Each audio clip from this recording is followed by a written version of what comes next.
Issues में भलीकार आऊं आहियां सुभान खोसो। नाज़रीन, ट्रांसपोर्टर गुज़िरियल 9 ॾींहंनि खां सरापा एहतजाज आहिनि पंहिंजे मुतालबनि जी मंशा। सॼे मुल्क अंदरि ट्रांसपोर्टरनि पंहिंजियूं गाॾियूं बीहारे एहतजाज कयो आहे। उन्हनि जो इहो मुतालबो आहे त जेको एक्सल रेट में उन्हनि खे रिआयत ॾिनी वञे। उन्हनि जो इहो बि चवणु आहे त मोटरवे पुलिस एक्सल वेट जे नाले ते हुननि खे बिलाजवाज़ तंग करे थी, भत्ताखोरी कई वञे थी। उन समेत मुख़्तलिफ़ उन्हनि जा मुतालबा आहिनि। उन्हनि मुतालबनि जी हासिलात लाइ हू जेको एहतजाज आहे उहो जारी आहे, जंहिं सबबि सॼे मुल्क अंदरि जेका मुख़्तलिफ़ रसद आहे, कराची खां जेके शयूं लाहौर वञणियूं, लाहौर खां जेको मालबरदार सामान कराची अचिणो आहे, सॼे मुल्क अंदरि उहा रसद मुकमल तौर ते 9 ॾींहंनि खां बंदि आहे। मुख़्तलिफ़ वक़्तनि ते हुकूमती सतह ते ॻाल्हियूं थियूं, पर अञा ताईं उहे ॻाल्हियूं कामयाबु न थी सघियूं आहिनि। कुझु देरि पहिरियां बि कराची में जेको इजलास आहे, जेका मीटिंग आहे ट्रांसपोर्टरनि में, IG मोटरवे समेत मुख़्तलिफ़ हुकूमती अमलदार उन में शरीक आहिनि, पर अञा ताईं हीउ जेको मामिलो आहे इहो हल थियणु न पियो थिए। मामिलो आहे छा? आख़िर उहे कहिड़ा मुतालबा आहिनि जो बार बार मीटिंगूं थियण बावजूदि ही मुतालबा तस्लीम नथा थियनि ऐं जेके ट्रांसपोर्टर आहिनि उहे बि बज़िद आहिनि, उहे बि न पिया अचनि? छा हुकूमत इन सॼे मामले खे संजीदा न पई वठे? छा ट्रांसपोर्टर उन अंदाज़ में एहतजाज न करे सघिया आहिनि जो अञा ताईं हुकूमत हुननि जा मुतालबा मञण लाइ तयारु न आहे? मामिलो आहे छा? इन सॼे मामले ते अॼु जे प्रोग्राम में ॻाल्हि ॿोल कबी। असांखे स्टूडियो में जॉइन कयो आहे मीर वहीद खोसो साहिबु आहिनि, अॻवान आहिनि, मरकज़ी सदर आहिनि ट्रक मज़दा और ट्रॉलर एसोसिएशन जा। उन सां गॾु मोहम्मद सफ़ीर शाहीन साहिबु आहिनि, वाइस चेयरमैन आहिनि गुडस एसोसिएशन कराची जा। उन्हनि सां टेलीफोन लाइन ते जॉइन कयो आहे। कुझु देरि में राजा अंसारी साहिबु आहिनि, हुकूमत वफ़ाक़ी हुकूमत जा तर्जुमान आहिनि बराए सिंध, उहे असांखे जॉइन कंदा। वही साहब तव्हांजी महिरबानी। मोहम्मद सफ़ीर साहब आपका बहुत शुक्रिया। अच्छा मोहम्मद सफ़ीर साहब, मैं आपकी तरफ आऊँगा। क्या मुतालबात हैं जो इतने दिनों से आप सरापा एहतजाज हैं, हुकूमत बहुत मीटिंग्स भी हुई हैं आपकी, ऐसे कौन से मुतालबात हैं जो हुकूमत तस्लीम नहीं कर रही और आप भी बज़िद हैं? आपको अपना तारुफ करा देता हूँ। मेरा नाम मोहम्मद सफ़ीर शाहीन है और मैं कराची गुड्स कैरियर एसोसिएशन का सीनियर नायब सदर हूँ। जी अच्छा, बात यह है कि ट्रांसपोर्टर जो होता है वो किसी भी मुल्क की मैशत की रीढ़ की हड्डी होती है। जाहिर है पूरे मुल्क की सर्वाइवल जो है वो ट्रांसपोर्ट के जरिए ही होती है। रॉ मटेरियल हो गया, अजनास मंडियों की जितनी भी ट्रांजैक्शन है या जितनी भी पाकिस्तान में कार्गो की हैंडलिंग है वो गुड्स ट्रांसपोर्टर ही सर अंजाम देते हैं। तो हमारे लिए मसाइल इतने बढ़ गए थे कि अब हमारी गाड़ी वालों ने, हमारे ड्राइवरों ने, हमारे अमले ने ना अपना वो रिजाइन दे दिए थे और अपनी गाड़ियों की चाबी हमें जमा करवा दी थी कि पंजाब पुलिस और सिंध पुलिस और मोटरवे पुलिस हमें इतनी ज्यादा तंग कर रही है कि अब हम रोड के ऊपर चल नहीं पा रहे। ठीक है। अच्छा, फिर एक SRO इन्होंने जारी किया था, फेडरल गवर्नमेंट ने, FBR ने 1619। वो बेसिकली ये चीज थी कि अगर आपकी गाड़ी के अंदर से कोई 10 नग भी बरामद हो जाते हैं जिनके साथ GD नहीं लगी हुई है, तो वो जो है वो गाड़ी को जब्त कर लेते थे भाग के सरकार। ठीक है। और उसे जमानत का भी जो है वो 20% पर जो पहले जमानत होती थी वो भी अख्तियार खत्म कर दिया था। अच्छा, अब हम मेरे ख्याल में ये हमारी लीडरशिप ना गवर्नमेंट को कन्विंस करने में या बताने में कामयाब नहीं हो सकी कि गाड़ी एक अलग चीज है और गाड़ी के अंदर जो माल होता है वो एक अलग चीज होती है। ठीक है। माल का बेनिफिशियरी व्यापारी होता है और गाड़ी का बेनिफिशियरी गाड़ी वाला होता है। तो इसमें जो है ना वो मिसकम्युनिकेशन की हमारी सारी जो ब्यूरोक्रेसी है FBR की, उन्होंने बहुत ज्यादा गाड़ियां जब्त कर ली जिसकी वजह से ट्रांसपोर्टर का माशी कत्ल होना शुरू हो गया। तो हमने उन्हें लेटर लिखा, मेरी सबसे पहले न्यूज भी ये हमने लगाई और अखबार के जरिए भी मुख्तलिफ चैम्बर को भी लेटर लिखे, लेकिन गवर्नमेंट ने नहीं सुनी। तो हमें इस हड़ताल पे पहुंचाने वाली वफाकी गवर्नमेंट है और सूबाई गवर्नमेंट है जिन्होंने क्रैक डाउन किया ट्रांसपोर्टर्स को, ऐसा समझ लिया कि ये एक माफिया है। इनको ये अंदाजा नहीं है कि अगर हम काम नहीं करेंगे तो पाकिस्तान चल ही नहीं सकता। ये हमारे ड्राइवरों को रोड के ऊपर जो है वो खड़े करके इनके साथ हत्तकमेज़ रवैया करते थे, उनको थप्पड़ मारते थे। वीडियो सोशल मीडिया पर बेशुमार अपलोड हुई है। तो ये ऐसा महसूस करवा रहे थे कि जैसे हम कोई मुजरम है। तो आज हम मुजरमों ने काम बंद कर दिया और आज इनको पता चल गया कि इनकी क्या सूरत हाल है मुल्क के अंदर, इनका कितना कंट्रीब्यूशन है। और हम अपना जायज हक लेने के लिए यहाँ खड़े हैं, कोई हमारी फरमाइशी प्रोग्राम नहीं है। हम ये कहते हैं कि जो हमारा राइट है वो राइट हमें दे दें, हमें हक दे दें। वो भी हक इन्होंने सल्फ किए हुए हैं, तो हम तो नहीं सर्वाइव कर सकते। फिर ये अपनी गाड़ियां खरीदें और चलाएं, हमें तो कोई राज नहीं। हमने अपनी गाड़ियां अपने घर के सामने खड़ी कर दी हैं। अच्छा, ये 1-2 मीटिंग्स हुई हैं आपकी वफाकी हुकूमत के नुमाइंदों के साथ, तो ऐसा क्या है जिसमें आप पीछे नहीं हट रहे, वो मानने को तैयार नहीं? किस तरह की क्या बातचीत जो हुई उसमें क्या है? देखें, ये शुरू से ही होता है, ऐसा आया कि जब भी कोई आप कानून इम्प्लीमेंट करते हैं तो उससे कोई ना कोई एक तबका जरूर इफेक्ट करता है, वो मुतासर होता है।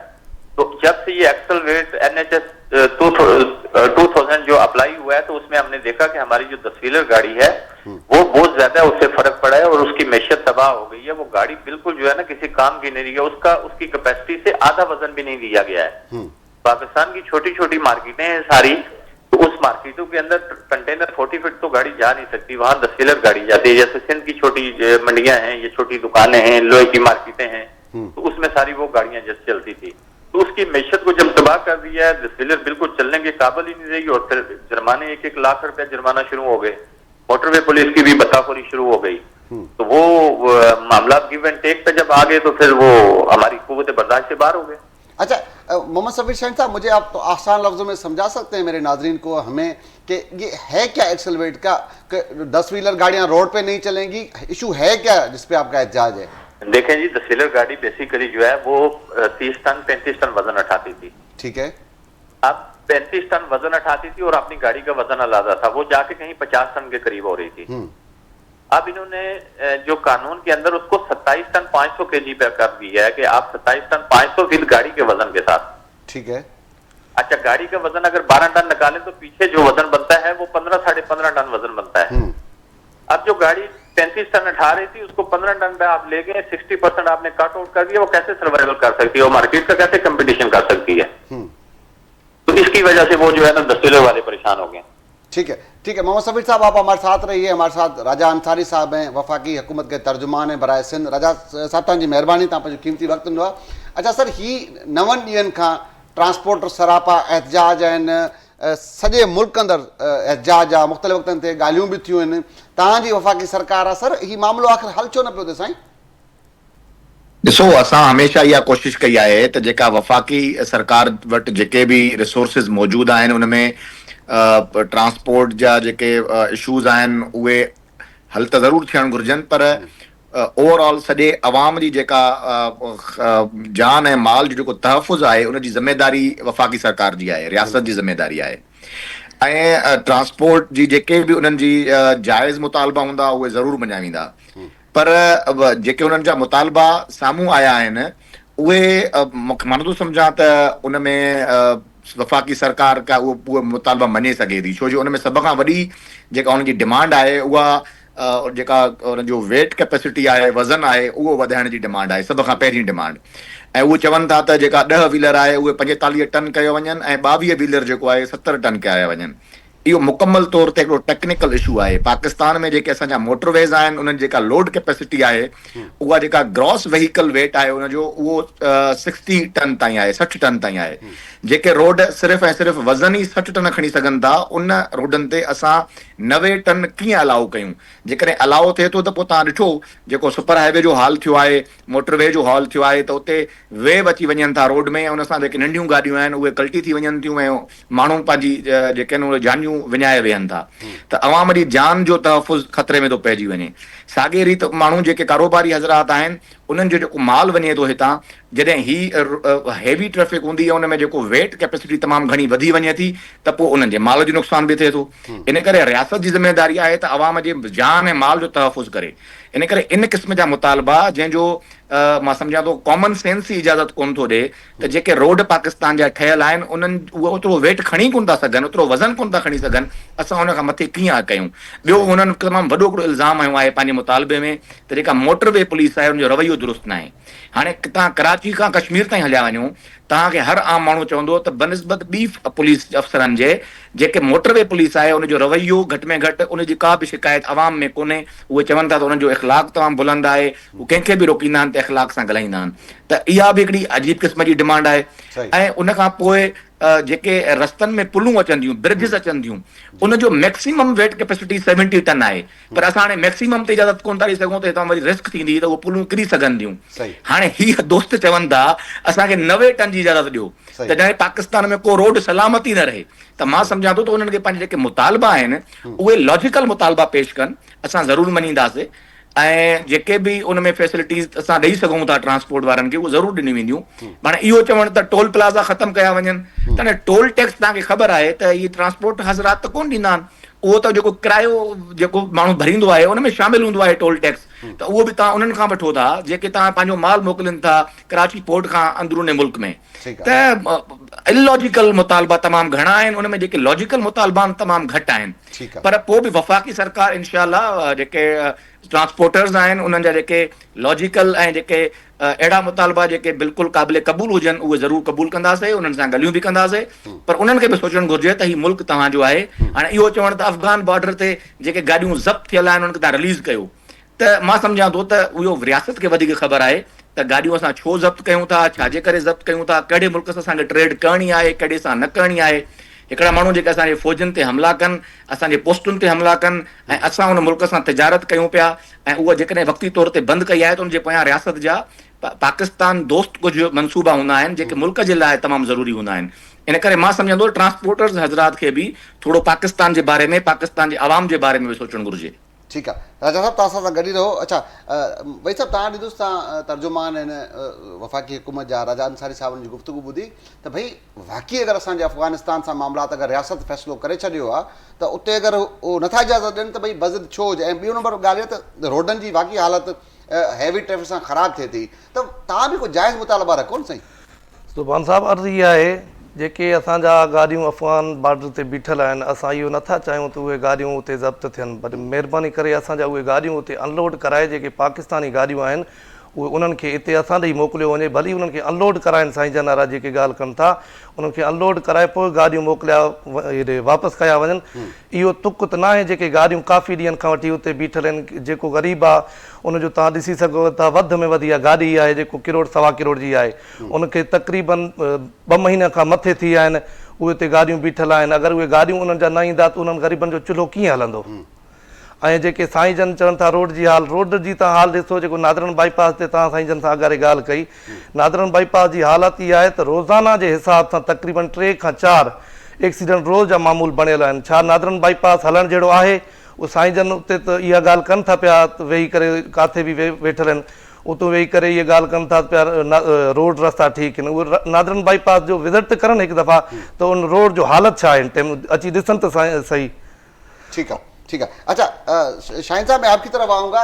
राजा अंसारी साहब कह रहे हैं कि आपके जो मुतालबे हैं वो ज़्यादा लॉजिकल नहीं है, क्योंकि रोडों की जो हालत है वो ख़राब है। ख़राब मीन्स नहीं कि उतना वो लोड बर्दाश्त नहीं कर सकते। अब लोड एक्स्ट्रा होगा तो जाहिर सी बात है ये कौमी सरमाया है, उससे नुकसान होगा। कुछ आप भी अपने मुतालबों में नज़रसानी करें ना। सही, मैं इसका थोड़ा सा गाइड करता हूँ। लेकिन बात ये है कि ऐसा नहीं है कि गाड़ियां ओवरवेट वाली गाड़ियां चलना बंद हो गई हैं। अब मोटरवे पुलिस वही है कि गाड़ी का 1-1 लाख रुपए यहाँ से लेके वही गाड़ियों को 120 टन पे आज भी पास कर रही है।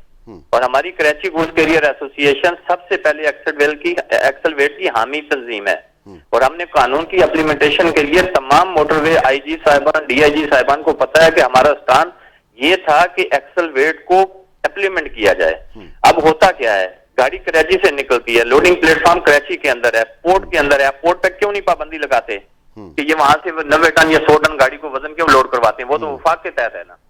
ये दोहरा म्यार है इनका, इनको ये करना चाहिए। हमारी मुतालबात ये भी रहे हैं कि आप कराची कांटे के ऊपर जो गाड़ी का एक्सल वेट का वजन ज्यादा है उस गाड़ी को वापस रिटर्न कर दें। कोई आपकी मोटरवे पुलिस जो है अपने मिडिल मैनों के जरिए 10-10 बंदे, 10-10 गाड़ियां, 20-20 गाड़ियां, 50-50 गाड़ियां, वो इस्लामाबाद तो आज भी पहुंच रही है, वो पेशावर आज भी पहुंच रही है। तो भाई हमारी इन्होंने इम्प्लीमेंटेशन खुद नहीं किया है। अच्छा, हमने तो इनके साथ वो साथ दिया है, लेकिन हम ये चाह रहे थे कि एक्सल वेट आज तक लागू नहीं हुआ।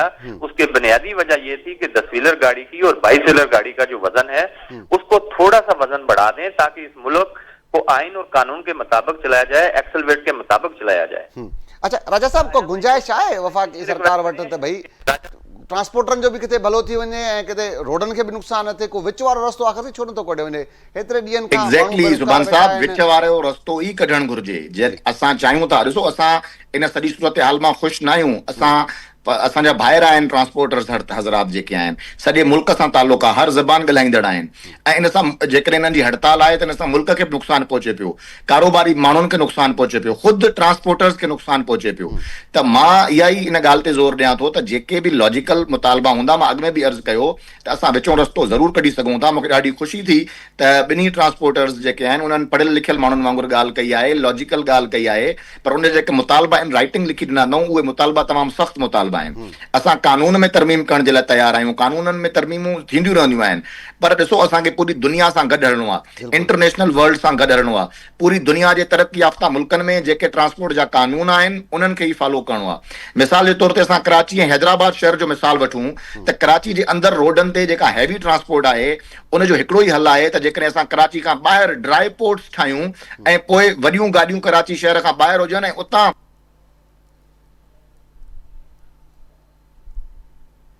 ठीकु आहे, ठीकु आहे। राजा साहब, तव्हां ॾे इंटरनेट जो मसइलो आहे, मां कोशिशि कंदुसि तव्हां सां मुंहिंजो राब्तो बहाल थी सघे ऐं मां तव्हां सां अच्छा भई साहब, ही ठीकु आहे, मोटरवे नादरन बाईपास रोडनि जी हालति पंजाब जी भेट में सिंध में पंहिंजा हिते मसइला आहिनि, पर उन सां गॾोगॾु ही जेका ॻाल्हि आहे वाक़ई इन में को अहिड़ो रस्तो कढियो वञे त ट्रांसपोर्टरनि खे बि घणो नुक़सानु न थिए ऐं जेका रोड आहिनि असांजा उहे बि महफ़ूज़ रही सघनि, ऐं हैवी लोड सां ज़ाहिर ॻाल्हि नुक़सानु त थिए थो रोडनि खे।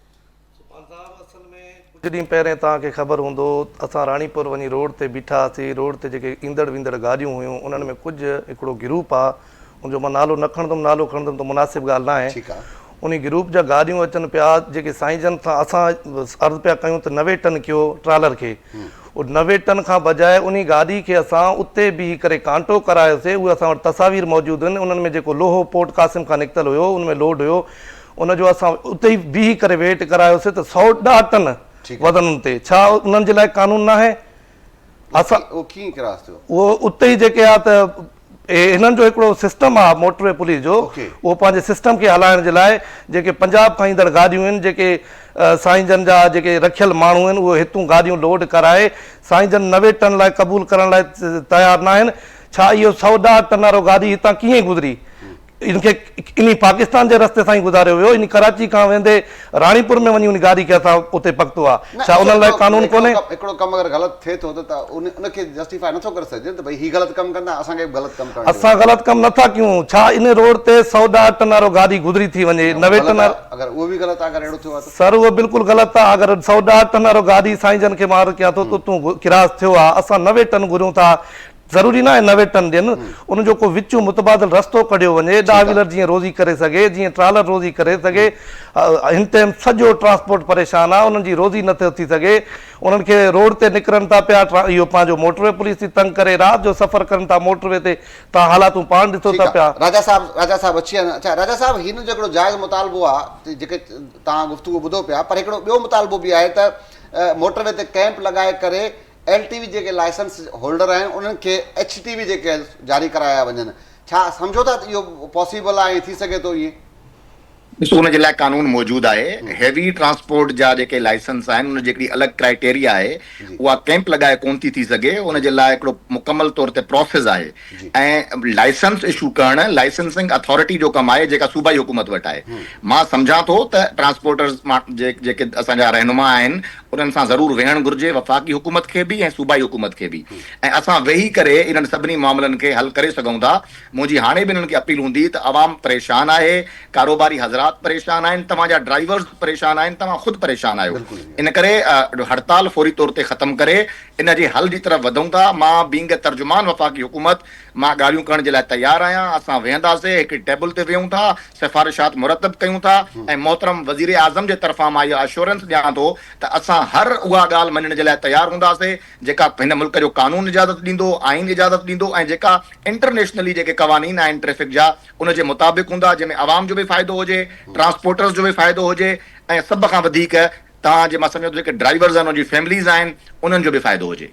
अच्छा राजा साहब, ही अॼु मौक़े जी मुनासिबत सां ख़ासि तौरु मोटरवे वारो जेको मामिलो आहे उहो फुटबॉल बणियल आहे, अञा ताईं उहो मामिलो हल नथो थिए, ऐं सॼे सिर्फ़ु सिंध खे उनजी सहूलियत जेका अगरि मोटरवे ठही वञे त सिंध खे फ़ाइदो न आहे, सॼे मुल्क खे हुनजो फ़ाइदो थींदो। इन लाइ छा वफ़ाक़ी सरकार आख़िर इहो सॼो मामिलो सरदखाने हवाले थियल आहे, ॻाल्हि अॻिते न पई वधे, इन लाइ तव्हां कॾहिं आवाज़ बुलंद कयो छा मामिलो आहे, छो न था हल कयो? नहीं, इहो बिल्कुल भी सर्दखाने जे हवाले न आहे। हिन बजट में भी पैसा रखिया विया आहिनि। सखर खां हैदराबाद मोटरवे असां पंहिंजी इन ई हुकूमत में इन ई टेन्योर में पूरो कंदासीं। ऐं ॾिसो, मुल्तान खां सखर ताईं मोटरवे आहे, यानी पोइ सखर खां पेशावर ताईं मोटरवे मौजूदु आहे। हिकिड़ो सिर्फ़ु पेज जेको रहियल आहे उहो हैदराबाद टू सखर या सखर टू हैदराबाद जेको मोटरवे आहे उहो इनशाला असां 3 सालनि जे अंदरि कंप्लीट कंदासीं। उनजे लाइ पैसा रखिया बि विया आहिनि, अॻु में बि रखिया हुआसीं TDM गवर्नमेंट में, पर बदनसीबी सां बदकिस्मती सां ब्यूरोक्रेसी जी करप्शन जी नज़र थी आहे उहे पैसा। पर हाणे इनशाला मुकम्मल चेक एंड बैलेंस सां असां पंहिंजी मोटरवे कंप्लीट कंदासीं। हिन ई शहबाज़ शरीफ़ साहब जी टेन्योर में पूरी कंदासीं ऐं इन ते जेको कमु थींदो उहो शहबाज़ स्पीड सां थींदो। 3 सालनि जे अरसे जे अंदरि अंदरि असां कोशिशि कंदासीं त हैदराबाद सखर मोटरवे कंप्लीट कयूं ऐं कराची खां हैदराबाद ताईं बि हिकिड़ो नओं मोटरवे ठहे त पोइ जीअं कराची खां वठी पेशावर ताईं हिकिड़ी डिज़ाइन जो मोटरवे हुजे जंहिंमें सर्विसिस बि हूंदियूं, फेंसिस बि हूंदियूं ऐं उहो मुकमल तौर ते फंक्शनल मोटरवे हूंदो।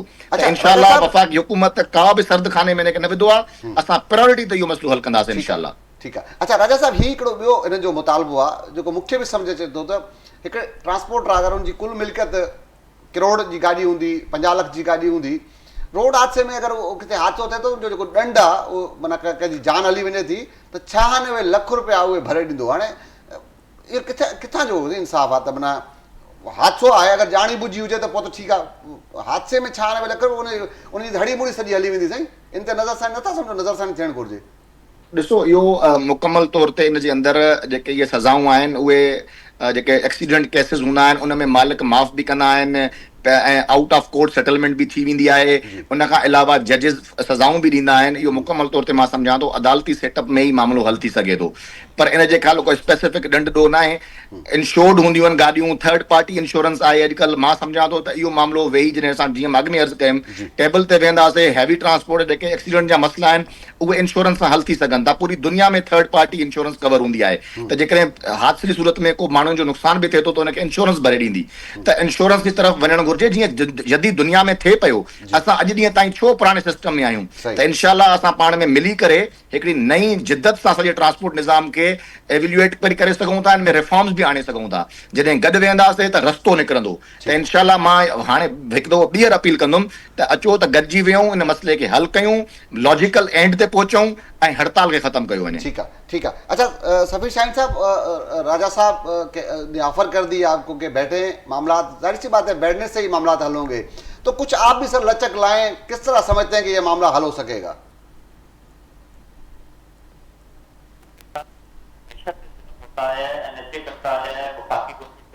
कि हमारी जो सत्तर और हैदराबाद मोटरवे है ये सबसे पहले कंप्लीट होनी चाहिए थी, लेकिन इसमें जुल्म किया गया हमारी सिंध के साथ, ये मुकम्मल नहीं हुई है। हम इस पर पुरजोर एहतजाज हर जगह किया और आइंदा भी करते रहेंगे।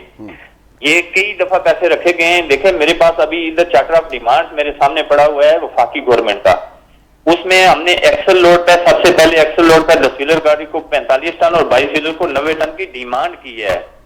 ठीक है, इसके अंदर नेगोशिएशन हो सकती है, बातचीत हो सकती है, और बातचीत अभी चल भी रही है। कस्टम हाउस के अंदर हमारी मुज़ाकराती कमेटी जो है आईजी मोटरवे डीए और चेयरमैन NHA के साथ बैठे हुए हैं, मुज़ाकरात भी चल रहे हैं। अच्छा, दूसरी हमारी थी कि SRO 1619 जो कस्टम ने बनाया है उसमें हमारी गाड़ियां जब्त हो रही हैं।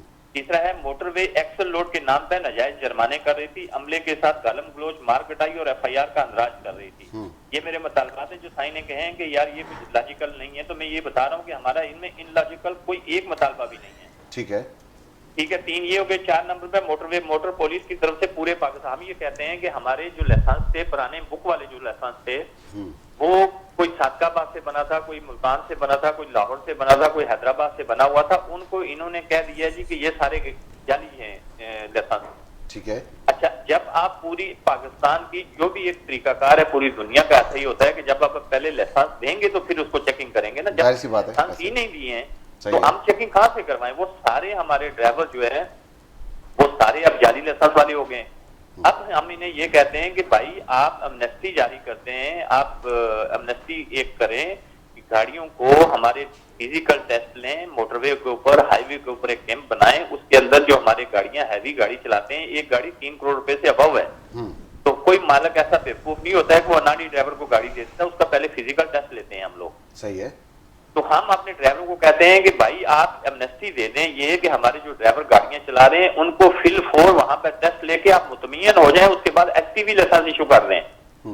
इसमें हमारी कौन सी इनलॉजिकल वो डिमांड है हमारी? ठीक है। कि हम 50,000 ड्राइवर, या पाकिस्तान में 4.5 लाख गाड़ी चल रही है, अब 4.5 लाख ड्राइवर में से मुश्किल 50,000 के पास लाइसेंस है, 4 लाख ड्राइवर हम कहां से पाकिस्तान में दोबारा लाए और हम अपनी गाड़ियां उसको दें? ये तो इम्पॉसिबल चीज है ना, कि हम इतने बड़े ड्राइवर को कैसे वो गैप पूरा कर सकते हैं पाकिस्तान में। ठीक है। अच्छा, मुझे ये बताएं सफीर शाहीन साहब के एक दफा मुज़ाकरात हुए, अभी भी आप बता रहे हैं कि मुज़ाकरात जारी हैं, तो ऐसा कौन सा पॉइंट है जिसपे बात नहीं बन रही? देखें जी, बात यह है, हम भी पढ़े लिखे लोग हैं जी, और पढ़े लिखे लोग जो है वो टेबल टॉक के जरिए बात करते हैं। वो पुराने ट्रांसपोर्टर का दौर नहीं है जहाँ पे वो बदमाशी कल्चर था। हम पढ़े लिखे लोग आए हैं, ट्रांसपोर्ट की लीडरशिप हमने संभाली। हम कभी भी इनलॉजिकली बात नहीं करेंगे जो हम जस्टिफाई ना कर सकें। एक्सल वेट के ऊपर हमारा थोड़ा सा इशू है। हमने वो एक 10 व्हीलर गाड़ी का, उसकी वो नहीं पाकिस्तान की मैशियत अफोर्ड कर रही है, और बाकी 22 व्हीलर का जो है उसमें भी हमने कोशिश किया कि हमने 90 टन डिमांड किया, आप हमें दे दें, और आप उसमें 70 टन देते हैं, 72 टन देते हैं, 75 टन देते हैं, वो बातचीत कर सकते हैं ना उसके ऊपर। सही। तो हम उसको बैठ के कोई एक ऐसा सिस्टम कर लें कि उसके बाद कोई गाड़ी ओवर वेट की, मोटरवे को ये पाबंद कर दिया जाए, कराची कांटे के ऊपर पाबंद कर दिया जाए कि जो वजन हम तय कर लें उसके बाद उससे हैवी गाड़ी वजन वाली पाकिस्तान में ना चले। गाड़ियां तो आज भी चल रही हैं। जैसा अभी जो हमारे साथ एक दोस्त बैठे हुए, इन्होंने बताया कि जी रानीपुर कांटे पे 110 टन की गाड़ी थी। भाई अभी भी 120 टन लेके जा रहे हैं, वो माफिया है, हम उनके साथ नहीं है भाई। आप पब्लिक को ये दिखाना चाह रहे हैं कि हम लोग गलत डिमांड कर रहे हैं। हम ये चाहते हैं कि 110 वाली गाड़ी को बिल्कुल पाबंद कर दिया जाए, उसे जब्त कर लिया जाए, हमें कोई इशू नहीं है। लेकिन बाकी जो गाड़ियां चलने वाली हैं उनको ऐसा वजन दिया जाए कि ताकि वो मार्केट का कंपटीशन कर सकें। ठीक है शाहीन साहब, आप साथ। अच्छा भाई साहब, ही तो मामलो थियो, उन सां गॾोगॾु ट्रांसपोर्टर जा ॿिया मामला बि साम्हूं ईंदा रहंदा आहिनि। अक्सर वक़्तनि ते हाणे कराची मां ई चालान थियो आहे, त उन खां पोइ इंटीरियर सिंध ऐं पंजाब जे मुख़्तलिफ़ इलाइक़नि में ट्रैफिक पुलिस जा एहलकार अक्सर शिकायत साम्हूं ईंदी आहे। उन हवाले सां अमलदारनि सां का तव्हांजी ॻाल्हि ॿोल थींदी आहे, छा उनजो चवणु हूंदो? भई आख़िरी मामिलो हल छो नथो थिए ईअं? भला कहिड़नि सबबनि सबब जेको आहे ट्रांसपोर्टरनि खे तंग कयो वेंदो आहे? ज़ुबान साहब, अंदरूनी सिंध में ॾिठो वञे त पहिरें कराची में जेके ट्रैफिक चालान कंदी, हाणे त ई चालान जो जेको दौर शुरू थियो आहे, उन खां पोइ हाणे दादू थी वञे, पंहिंजो राणीपुर थी वियो, उन खां अलावा लाड़काणो डिस्ट्रिक्ट थी वियो। उन में जेके बि पंहिंजो हुकूमत जे तरफ़ां उन्हनि खे इहो पंहिंजो सिंध जे हुकूमत जे तरफ़ां उन्हनि खे जेको बुक ॾिनल आहे चालान जो, उतां जा जेके बि ट्रैफिक सेक्शन अमलदार आहिनि उन्हनि छा कयो आहे, उन बुक जो नओं हिकिड़ो प्रिंट कढाए करे गाॾियुनि खे 2,000, 3,000, 4,000 बिल्कुलु उहो जेको चालान तव्हांखे मां ॾेखारींदुसि, उन चालान ते न का NIC आहे, न का रिसीविंग आहे, न कुझु आहे, बसि 1,000 रुपयो लिखी करे उन गाॾी वारे खे पकड़ाए था छॾनि। इहो बि हिकिड़ो वॾो मामिलो आहे। इन जे लाइ बि असां साईं जन खे बि इहो चवंदासीं त इन ते बि एक्शन खणनि। अच्छा, हीअ त मामिलो मिसाल चवंदा ई चालान आहे, भई हाणे पुलिस जी मुदाख़लत ख़तमु कई वई आहे, त पोइ तव्हां हितां वरी ॿी ॻाल्हि आहे। साईं, हीअ ॻाल्हि जेको तव्हांखे मां इन जा प्रूफ कंदुमि, बाक़ाइदा उहे चालान मूं वटि मौजूदु आहिनि। अक्सर दादू में ईअं थिए थो पियो, जंहिं बि गाॾी खे रोकनि था पिया, उन गाॾी जेको बि गाॾी आहे 1,000 जो चालान त उनजो पको ई पको आहे। ठीकु आहे। उनखां अलावा लाड़काणे में मूं वटि उहे फुटेज आहिनि, उहे वीडियोज़ आहिनि जेके पुलिस एहलकार उतां भॼनि था जिते असां पहुतासीं। इन लाइ बि मतिलबु कि ट्रांसपोर्ट हिन टाइम बिल्कुलु वॾे मुश्किलातुनि खे मुंहुं ॾिए पियो। इन लाइ जेको आहे साईं जन खे इहो बि चवंदासीं, इन ते बि छा माना मूंखे थोरो सम्झण जी कोशिशि कयां थो त भई छा मतिलबु जाली चालान में सभु उहो बुक जेको सरकारी आहे उहो बुक न आहे? न, बिल्कुलु न आहे। उन बुक जो उहो पंहिंजो वञी प्रिंट कढाइनि था। ठीकु आहे। नंबर सीरियल साॻियो आहे, प्रिंट कढाए करे ड्राइवर खे जंहिं टाइम बि ड्राइवर खे पकड़े करे, ख़ासि तौर लाड़काणे बाईपास ते उहो फुटेज बि मूं वटि आहिनि, वीडियोज़ बि आहिनि, जिते मां सुबुह जो तक़रीबन 7 बजे धारे उते पहुतुसि उन पुलिस एहलकारनि वटि। त उहो पुलिस एहलकार पंहिंजी गाॾी जंहिंमें नंबर प्लेट बि कान हुयसि, उहो गाॾी हितां छिके करे जेतिरे ताईं उहो 2-3 किलोमीटर ताईं हलियो पिया, असां हुनजे कढ वियासीं पिया। पोइ आख़िर ख़बर कान्हे का रस्तो को वठी करे, लिंक रोड वठी करे उतां निकिरी आया आहिनि। इन जे लाइ बि असां साईं जन खे चवंदासीं सिंध हुकूमत बि इन ते एक्शन खणे। सही जी हा, ठीकु आहे। वॾी महिरबानी वहीद खोसू साहब, तव्हां पंहिंजो कीमती, राजा अंसारी साहब तव्हांजी महिरबानी, तव्हां पंहिंजो कीमती वक्त ॾिनो। मोहम्मद सफ़ीर शाहीन साहब, आपका बहुत शुक्रिया, आपने अपना कीमती वक्त नाज़रीन तव्हां असांजे महिमाननि जी गुफ्तगू ॿुधी आहे। तमामु अहम मामिलो आहे, मुल्की मामिलो आहे, ऐं हिकु तरफ़ ट्रांसपोर्टर परेशान आहिनि ऐं ॿिए तरफ़ हुकूमत वटि बि लॉजिक इहो ई आहे त भई हैवी जेका लोड आहे उन सबबि जेके क़ौमी शाहराऊं आहिनि उहे ख़राबु थियनि थियूं ऐं सरकार खे ऐं ट्रांसपोर्टरनि खे घुरिजे त छाकाणि त अगरि जेका रोड ख़राबु थींदी उहे मुल्क जो नुक़सानु आहे, असां तव्हां सभिनि जो नुक़सानु आहे। ऐं साॻे टाइम ते केतिरे ॾींहंनि खां जेको आम मज़दूर आहे, जेको आम ट्रांसपोर्टर आहे, ड्राइवर आहे, उहो बेरोज़गार वेठो आहे। तंहिंजे करे सरकार खे घुरिजे त इन सॼे मामले खे संजीदगी सां वठी करे इन मामले जो हल कढियो वञे त हीअ जेका क्राइसिस वारो मामिलो आहे इहो ख़तमु थी सघे। अॼु ईंदड़ सूमर ते कंहिं ॿिए इशू कंहिं ॿिए मामला खां तेसीं ताईं अला भाई।